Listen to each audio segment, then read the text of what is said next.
Hello friends, welcome back to my channel. ಇವತ್ತು ಮಂಗಳೂರು ಸ್ಟೈಲ್ನಲ್ಲಿ ಹೇಗೆ fish fry ಮಾಡೋದು ಅಂತ ಹೇಳ್ಕೊಡ್ತೀನಿ. ತುಂಬ ಈಸಿ ಫ್ರೆಂಡ್ಸ್, ತುಂಬ ಸಖತ್ತಾಗಿರುತ್ತೆ. ಮ್ಯಾಂಗ್ಳೂರಿಯನ್ಸ್ ಎಲ್ಲ ತುಂಬ ಚೆನ್ನಾಗಿ ಫಿಶ್ ಫ್ರೈ ಮಾಡ್ತಾರೆ. ಹೇಗೆ ಮಾಡ್ತಾರೆ ಅಂತ ನಿಮ್ಗೆ ಡೌಟ್ ಇದೆಯಾ? ಇದು ಈ ಒಂದು ಮಸಾಲ ಬಳಸಿನೇ ಅವ್ರು ಮಾಡೋದು.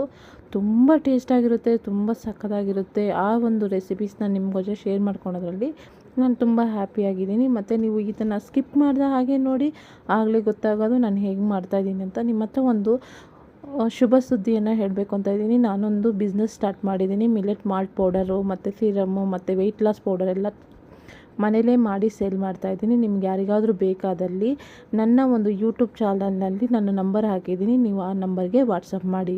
ನೋಡಿ ಇಲ್ಲಿ ಫ್ರೆಂಡ್ಸ್, ನಾನು ಬೂತಾಯಿ ಮೀನನ್ನ ತೊಗೊಂಡಿದ್ದೀನಿ, ಬಾಂಗಡೆ ಮೀನನ್ನ ತೊಗೊಂಡಿದ್ದೀನಿ. ಇದು ನೋಡಿ ಚೆನ್ನಾಗಿ ವಾಶ್ ಮಾಡಿ ತೆಗೆದಿಟ್ಕೊಂಡಿದ್ದೀನಿ. ಇದಕ್ಕೆ ಹೇಗೆ ಮಸಾಲ ಹಾಕೋದು ಅಂದರೆ, ಬ್ಯಾಡಗಿ ಮೆಣಸಿನ್ಕಾಯಿನ ಬಿಸಿನೀರಲ್ಲಿ ನೆನೆ ಹಾಕಿದ್ದೀನಿ. ಈಗ ಬ್ಯಾಡಗಿ ಮೆಣಸಿನ್ಕಾಯಿನ, ಗುಂಟೂರು ಮೆಣಸಿನ್ಕಾಯಿನ ಬಿಸಿನೀರಲ್ಲಿ 1 ಅವರ್ ನೆನೆ ಹಾಕಿದ್ದೆ. ಈಗ ನಾನು ಮಿಕ್ಸಿ ಜಾರ್ಗೆ ಹಾಕ್ಕೊತಾ ಇದ್ದೀನಿ. ಇದರ ಜೊತೆಗೆ ಜೀರಿಗೆ, ಮೆಣಸು ಹಾಕಿ ನುಣ್ಣಗೆ ರುಬ್ಕೋಬೇಕು.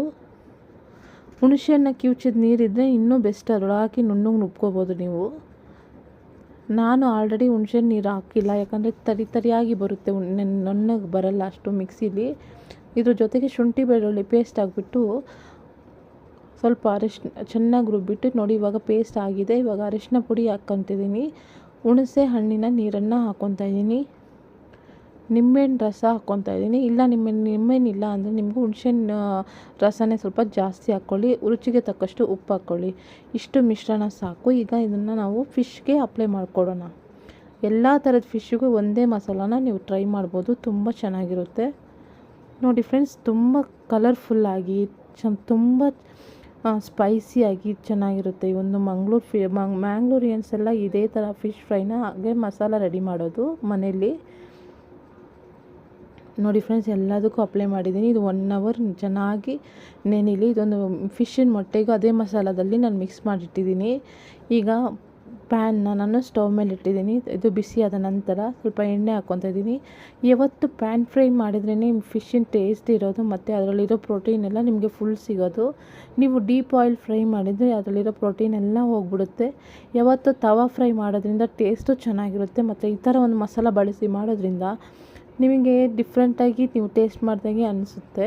ಹೋಮ್ ಮೇಡ್ ಮಸಾಲ ಯಾವತ್ತೂ ಹೆಲ್ತಿಗೆ ಒಳ್ಳೆಯದಲ್ವಾ. ನೀವು ಅಂಗಡೀಲಿ ತೊಗೊಂಡು ಮಾಡೋ ಫಿಶ್ ಫ್ರೈಗಿಂತ ಇದು ಎಷ್ಟು ಉತ್ತಮ ಅಂದರೆ ಅಷ್ಟು ಉತ್ತಮ. ಇನ್ನೊಂದು ತುಂಬ ಫ್ಲೇವರ್ಫುಲ್ಲಾಗಿ ಟೇಸ್ಟಿಯಾಗಿ ನೀವೇ ನಿಮ್ಮ ಮಸಾಲ ಮಾಡಿದ ಒಂದು ಸ್ಯಾಟಿಸ್ಫ್ಯಾಕ್ಷನ್ ನಿಮಗಿರುತ್ತೆ.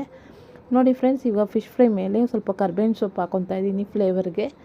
ಹಾಕಿಬಿಟ್ಟು ಚೆನ್ನಾಗಿ ತಿರುಗಿಸಿ ಸರ್ವಿಂಗ್ ಪ್ಲೇಟಿಗೆ ಹಾಕಿದರೆ ಸೂಪರಾದ ಫಿಶ್ ಫ್ರೈ ಮ್ಯಾಂಗ್ಳೂರಿಯನ್ ಸ್ಟೈಲ್ನಲ್ಲಿ ರೆಡಿ ಆಗುತ್ತೆ. ಈ ಒಂದು ಮಸಾಲ ಹೇಗೆ ಮಾಡಿದ್ದೀನಿ ಅಂತ ಸ್ಕಿಪ್ ಮಾಡಿದ ಹಾಗೆ ನೋಡಿ, ಆಗಲೇ ನಿಮಗೆ ಗೊತ್ತಾಗೋದು. ಈ ರೆಸಿಪಿ ಇಷ್ಟವಾದಲ್ಲಿ ಲೈಕ್ ಮಾಡಿ, ಶೇರ್ ಮಾಡಿ, ಕಮೆಂಟ್ ಮಾಡಿ, ಮರೆಯದೆ ಸಬ್ಸ್ಕ್ರೈಬ್ ಮಾಡಿ, ಬೆಲ್ ಐಕಾನ್ ಆಲ್ ಅಂತ ಕ್ಲಿಕ್ ಮಾಡಿ. ಧನ್ಯವಾದಗಳು ಫ್ರೆಂಡ್ಸ್.